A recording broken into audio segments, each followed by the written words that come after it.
Hello again, everyone. Marcus here. I review stuff. Today, you're going to see me review a song that I recently listened to on one of my Twitch streams. Twitch streams are a lot of fun. If you've never checked them out, you should definitely consider checking it out and follow me on Twitch. It's twitch.tv/Ewok to remember. Anyway, hope you enjoy the song. All right, next one I think came from, I forget who it was from, someone who is actually fairly regular with us, but Carrion Flowers by Chelsea Wolfe. It's been at least 2 years since I've heard a Chelsea Wolfe song, and it was 16 something. I forgot the name of it already. But it was a good song. I do remember enjoying it. So definitely go check out that reaction if you haven't already.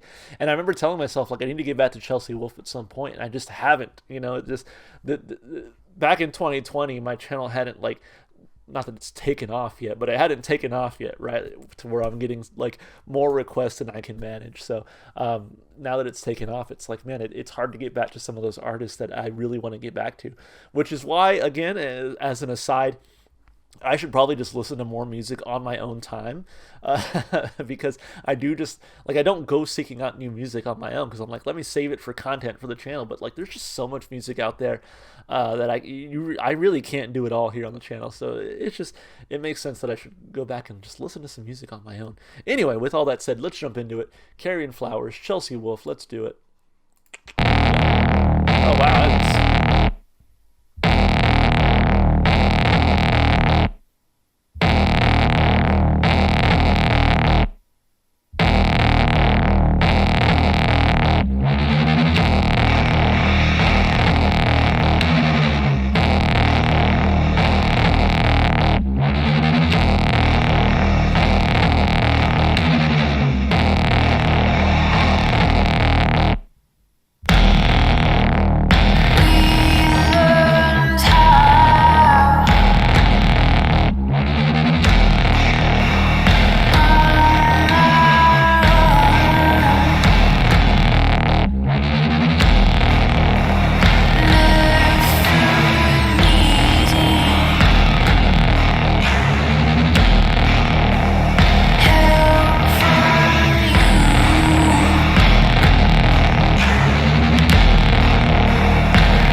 That was nice. I really enjoyed that. I think what I like most about it is that she has such a beautiful voice, and the instrumentation was just so like kind of heavy and staticky and sludgy, and her voice just kind of cut right through it, right?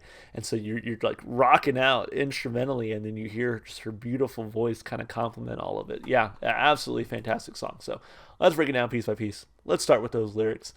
Let's do it. We learned how on our own, never needing help from you, reaching out with eyes closed. We felt the light, it taught us to grow.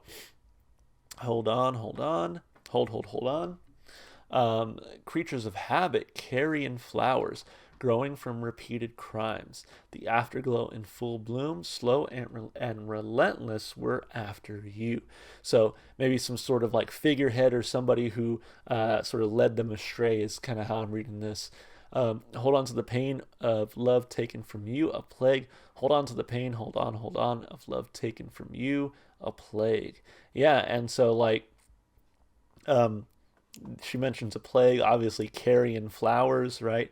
I'm guessing flowers that are growing out of like a corpse, growing from repeated crimes. So basically, we are the beauty who are growing out of this sort of death and destruction that you've left behind. And who could it be? I mean, I don't know. Maybe it's about a relationship, right, where the relationship ended on a sour note. But again, I'm allowed to bloom out of what has died in our relationship, or could be deeper than that, of some sort of again, like figurehead, a politician, a leader who again led their people astray. But again, they've learned to grow and adapt and adjust from the remains of that whatever they had caused, essentially, right? I mean, there's a few different ways you can read it. It's basically relationship in some way. It died, it broke, it whatever, and we're growing from those remains. And so yeah, I mean, I think it's lyrical content that I think is highly relatable and highly applicable to a lot of different situations. So for me, I'm gonna give it 2 thumbs up lyrically. I thought it was kind of short, sweet, but overall I think it was written pretty well. So yeah, I dug it. As far as the instrumentation and vocals go, again, really enjoyed her voice, Chelsea Wolfe herself. She sounds great. Like it definitely has that sort of rock edge to it, but she has such a beautiful voice, and again, it cuts through the heaviness, the doominess of the instrumentation, which I also really enjoyed. Like when it started, it took me by surprise because again, I don't know if 16 Psyche was like this. It's been a couple years since I really listened to it. But like the moment that just deep and dark instrumentation came in, I was like, wow, that's kind of interesting. So, and again, her voice just cuts right through that, and so you really get this nice, again, deep doom sound with a much more beautiful, sort of bright voice to it. So really enjoyed that. 2 big thumbs up for me, instrumentally and vocally. And as far as replay value goes, I think this one is going to make the playlist. And honestly, this reminds me to go back and put Chelsea Wolfe, the 16 Psyche, on my playlist as well. Guys, when I switched over from Spotify to Apple Music, I didn't know you could transfer over like your playlist and stuff. So I just started from scratch. I just started adding shit from what I remembered. And I think I got most of it, but I obviously missed some things like Chelsea Wolfe, because I do remember enjoying 16 Psyche and now Carrion Flowers, and I got to go back and add these two to my playlist. So anyway, with all that said, replay value is 2 big thumbs up from me. Definitely a good song. So thank you so much for the song request. I definitely appreciate it. All right, let's keep it moving on first. All right, I hope you enjoyed that video. As always, if you enjoyed the music as much as I did, go support the artists. Go listen to their music wherever you can. And if you'd like to support the channel, you can just do all the normal stuff you do on YouTube. Like, subscribe, and comment. You can even check the description to follow me on Twitch, Twitter, or TikTok. All right, guys. Again, hope you enjoyed the video and hope to see you in the next one. Bye for now.